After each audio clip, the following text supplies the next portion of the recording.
নমস্কাৰ বন্ধু বান্ধৱীসকল, আপোনালোকে ত্ৰিমূৰ্তি অৰ্থাৎ ব্ৰহ্মা, বিষ্ণু, মহেশ্বৰ বা মহাদেৱ এওঁলোকৰ বিষয়ে জানে।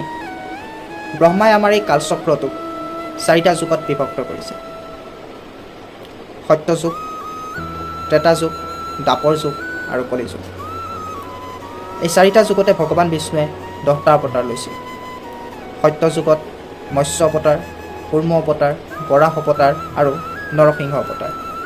ঠিক তেনেকৈ ত্ৰেতা যুগত বামন অৱতাৰ, পৰশুৰাম অৱতাৰ আৰু শ্ৰীৰাম অৱতাৰ। দ্বাপৰ যুগত শ্ৰীকৃষ্ণ আৰু বুদ্ধ অৱতাৰ। আৰু বৰ্তমান কলিযুগ। আৰু কলিযুগত আমি সকলোৱে জানো ভগৱান বিষ্ণুৱে কল্কি অৱতাৰ ধাৰণ কৰিব। এই 10টি অৱতাৰৰ বিষয়ে আমি সংক্ষিপ্তে জানিবলৈ চেষ্টা কৰিম।